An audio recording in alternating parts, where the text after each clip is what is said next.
Bu olay derebeylik zamanlarında yaşandı. Her türden derebey vardı o zamanlar. Tanrı ve ölüm korkusu olan, insana merhamet etmeyi bilenler de vardı. Hatırlamaya bile değmeyecek köpek gibi olanlardı. Fakat en kötüleri, çamurun içinden çıkmasına rağmen prens olmuş gibi davranan, toprak köleleri arasından yükselip amir olanlardı. Herkes en çok onlardan çekiyordu. Bir beyin çiftliğinde böyle bir kahya vardı. Köylüler bey için angaryada çalışıyorlardı. Toprak bol ve verimliydi.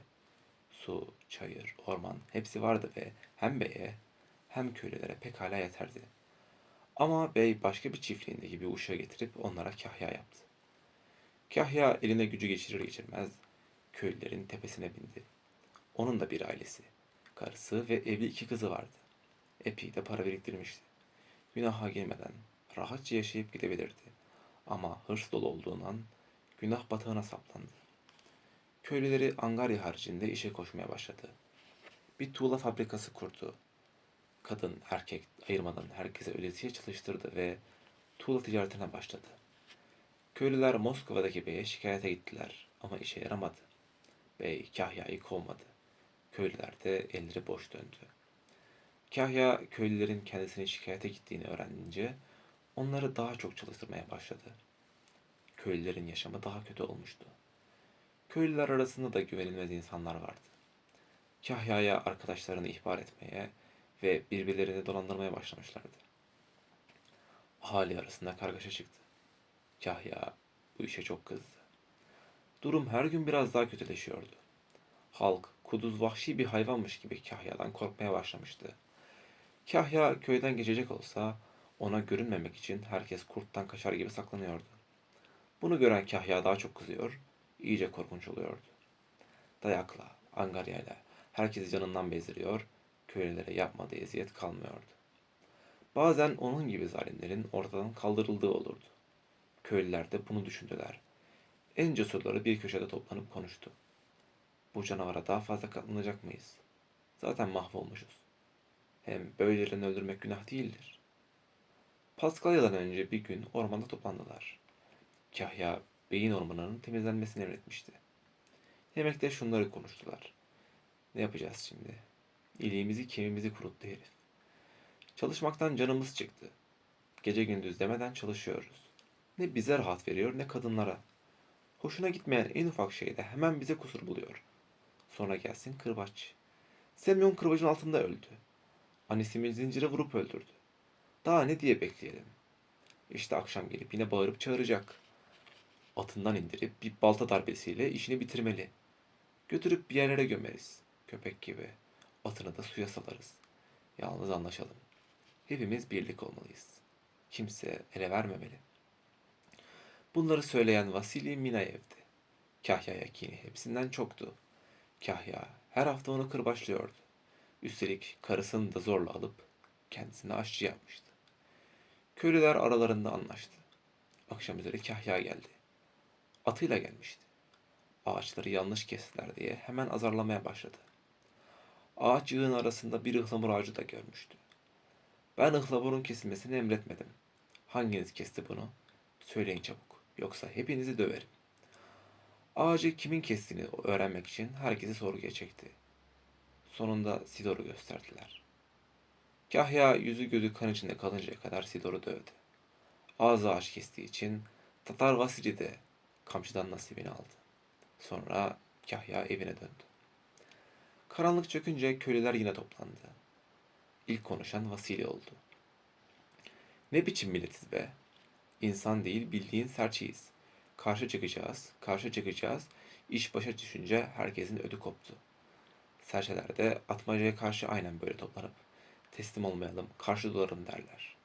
Ama Atmaca gelince hepsi korkup çalılara saklanır. Atmaca da canının istediğini yakalar. Sonra ortaya çıkar serçeler. Cik cik diye sayım yaparlar.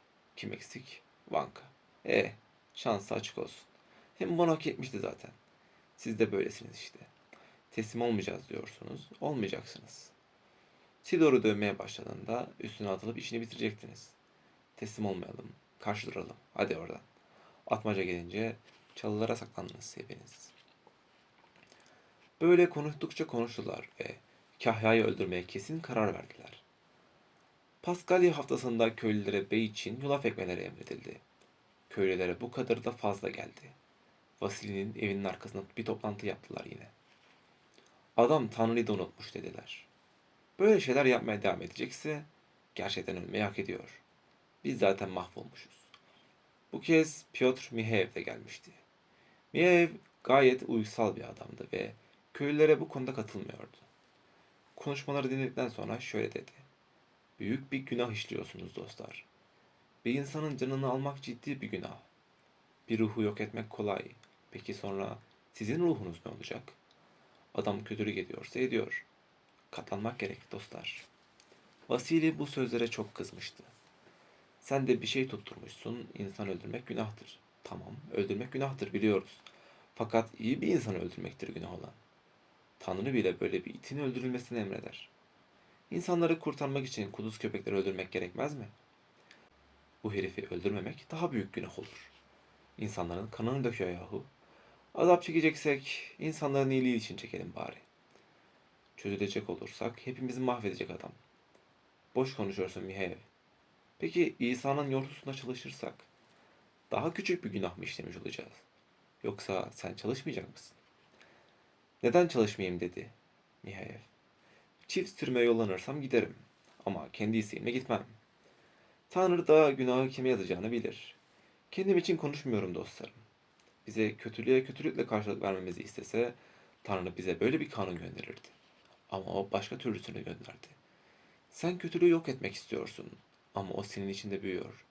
İnsan öldürmek kolay ama kan ruhuna da sıçrar. İnsan öldürenin ruhu kanar. Kötü bir insanı öldürünce kötülüğü de yok ettiğini sanırsın. Sonra bir bakarsın ki yok ettiğini sandığın kötülükten daha beteri senin içinde büyüyor. Musibete boyun eğersen gün gelir musibet de sana boyun eğer.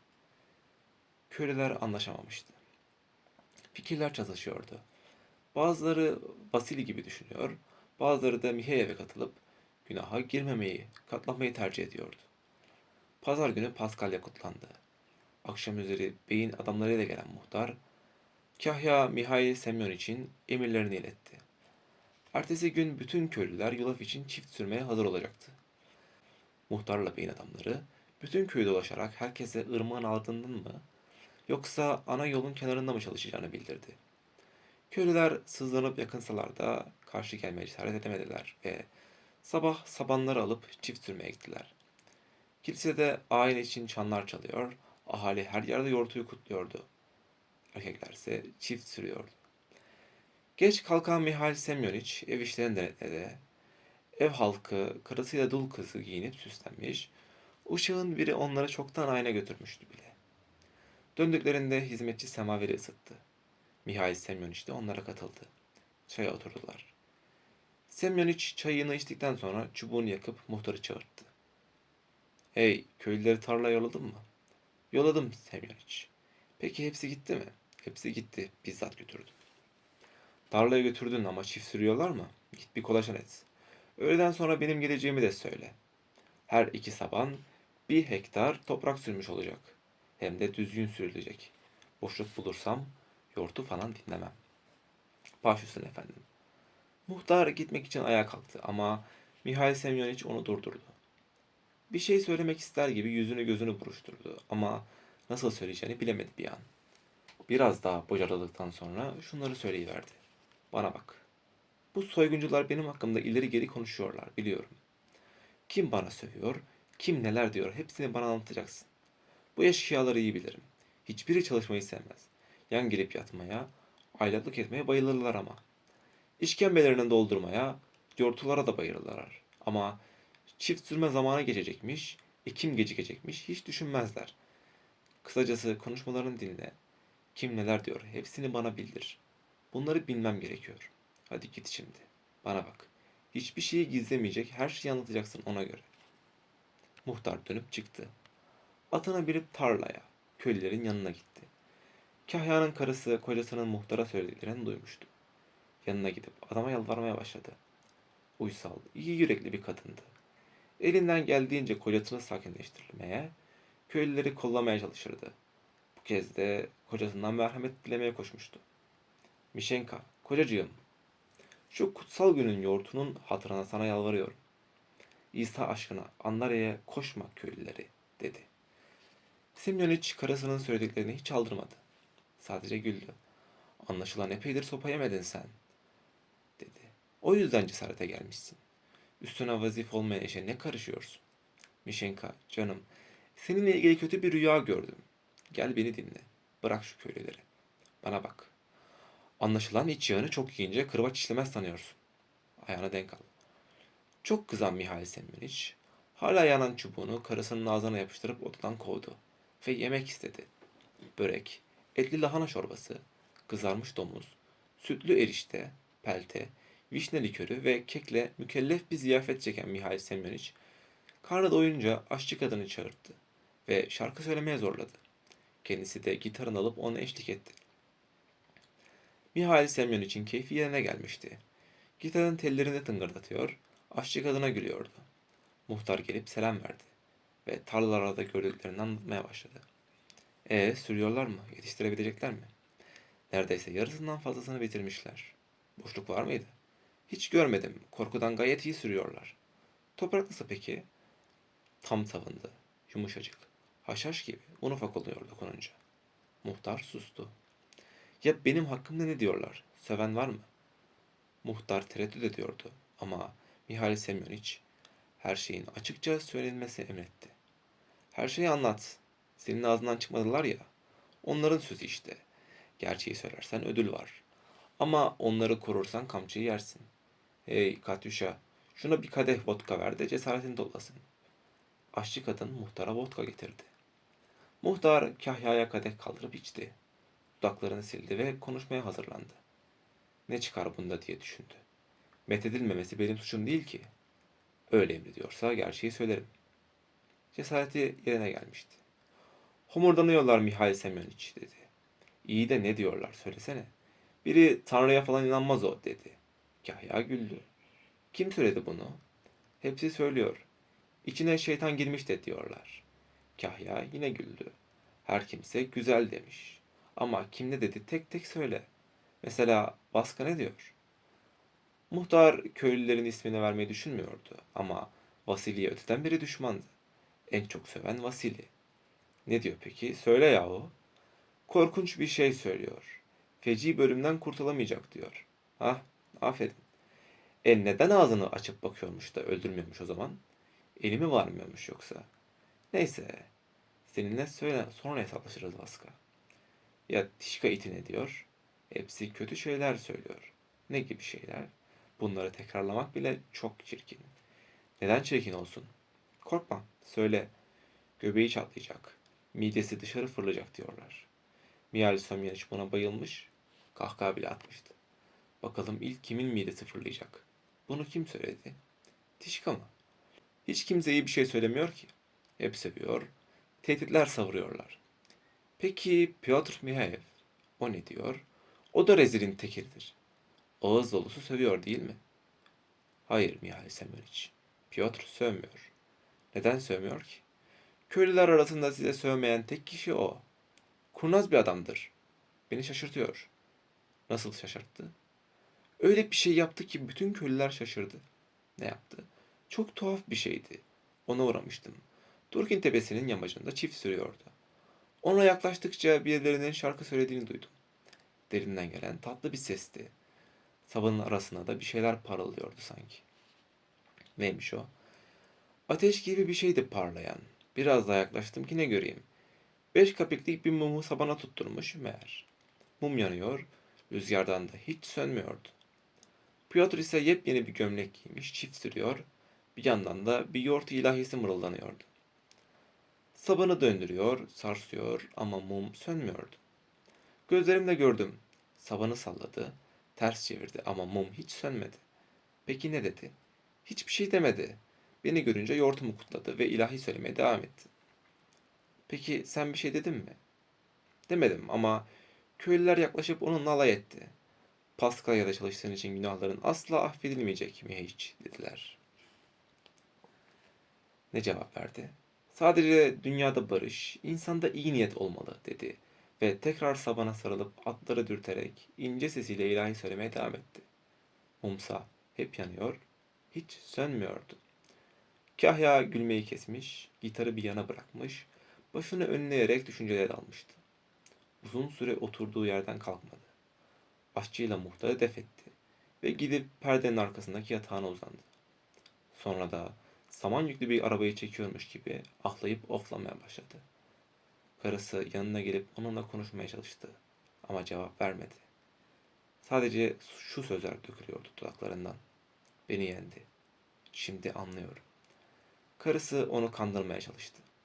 Git de köylüleri serbest bırak. Belki o kadar da büyütecek bir şey değildir. Hiç korkmadan neler neler yaptın da şimdi mi cesaretini kaybettin? Mahvoldum ben. Beni yendi. Karısı bu kez bağırmaya başladı. Sürekli beni yendi, beni yendi diyorsun. Hemen köylüleri serbest bırak. O zaman her şey yoluna girecek. Hadi kalk. Ben atını yerletirim. Atını getirdiler. Karısı tarlaya gidip köylüleri serbest bırakması için kocasını kandırmıştı. Mihail Semyoniç atına binip tarlalara yollandı. Köyün çevresindeki çite varınca bir koca karı kapıyı açıp onu içeri aldı. Köy halkı Kahya'yı görünce kaçıştı ve kimi avlusuna, kimi bir köşeye, kimi de bostanına saklandı. Kahya köyü bir uçtan diğerine geçip diğer kapıya vardı. Kapı kapalıydı. Kahya da at üstündeyken açamazdı. Kapıyı açmaları için seslendi ama cevap veren olmadı. Atından inip kapıyı açtı. Tekrar binmek istedi. Bir ayağını üzengeye koyup eğer oturmak için diğerini kaldırmıştı ki bir domuz atını ürküttü. Hayvan da çite doğru sıçradı. Ağır bir adam olan Kahya eğere oturamayıp çite doğru yüzüstü yuvarlandı. Çitteki kazıklardan birinin sivri ucu yukarıya doğruydu ve diğerlerinden uzundu. Kahya da tam bu kazığın üstüne düştü. Kazık karnını deldi ve Kahya yere yıkıldı. Köylüler tarladan dönerlerken atları burunlarından solayarak kapıya yaklaşmak istemedi.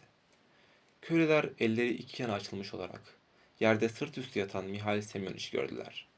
Gözleri açıktı. Bağırsakları dışarı fırlamıştı.